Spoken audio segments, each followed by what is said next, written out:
I made a really cool video about this the other day, and I'm gonna make another one about it too. So guys, you know what? Life is gonna hit you with like a bunch of stuff all at once. Sometimes your projects are not gonna go well. Sometimes your life is just gonna be stuck, and you're gonna be trying to figure out how to get it out of this rut. And one of the things that I've known that has always worked for me is to remember, the core root of who you are through the obstacles that you're going through in life, right? I'm not saying that you should forget your problems and just go live dally on a hill, but sometimes you need to remember the core root of you when your identity is being attacked by these life obstacles and these lacks of discipline and areas of discipline. The first thing, of course, is to understand that discipline equals success. If you're not disciplined in something, which I have not been for many years, it's the reason for why you're not successful. So you want to be realistic as well too, right? You want to tell yourself why you haven't attained something, and then find out the measurement and the traction and the history for why you haven't attained it. And likely there's a history of just you not being action orientated and practical towards that goal. But the second thing, even when you're putting in the work and it's not coming into fruition, right, and you're doing all the right things and you're praying the right prayers and you're seeking the right things, is to allow the joy of life to never leave you when the material aspects of life are not making it themselves evident. Sometimes, guys, it'll seem like the things that you dream of, the partner, the friendships, the church friends, the athletic ability that you're training for, the car that you want, whatever, just isn't happening. And when that's the case, don't allow those things to become an idol in your life.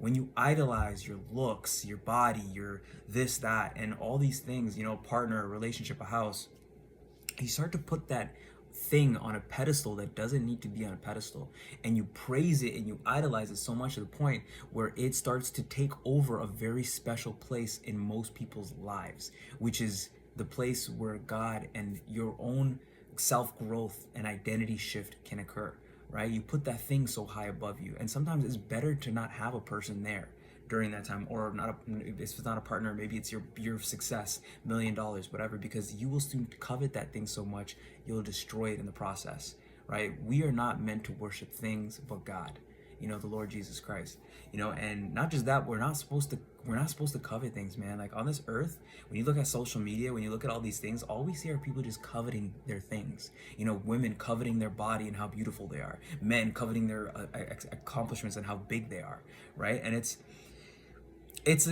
a world that we live in, and anybody in between that doesn't have those things get lost in the sauce and praise the people that do have it and that market themselves. So my advice, guys, is have joy.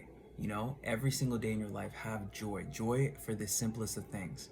Joy in laughing with a friend, being cheerful for no reason, just being happy, just being positive, cheerful. It says this in Proverbs 15 and in 17, that a cheerful laugh and a smile is a great thing to have on the face. I'm butchering both verses, but the second one also says that it's good medicine for your bones, man. Like it literally makes you feel better to just be joyful. If you guys know me, or those of you that don't know me, I have been a jokester ever since I was a kid. I was always smiling, I was always laughing, I was always goofing off, I was always having fun, and I always had this super comedic type of bright smile on my face, no matter what. That's what my parents know me for. I was always a clown. I was always just having fun. I never was a kid. Even when I was going into grade 1, grade 2, grade 3, with my identity, which is forming, that I never was really a kid that was like awkward or shy or introverted. I was always an extroverted, outgoing, very smiley kid. No matter what our calamities were going through. I lost my father at 4 years old, and in all of those times of losing and going through hardship, I was still a kid that found a reason to play and have fun and be joyful and appreciate the moment. And I do feel that when you're a kid, a little portion of your identity is there. You can see something in the kid. You can see something that's a little bit different. And I wish I could show you guys a photo. I'll show you a photo.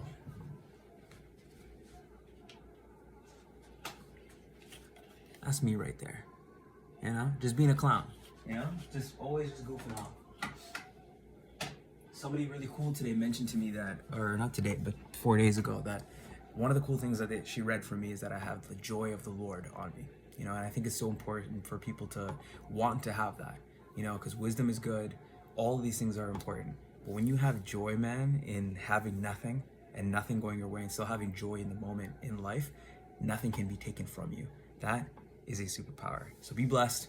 Man, my hair looks like I'm a rag doll right now. I'm about to go eat, carb up. I'm starting to have a breakfast before I go to the gym now. I'm going to see how if that helps or not. And then, yeah, man, about to get these gains. About to put on some muscle mass. So be blessed, guys. Have a good day. And have joy in today.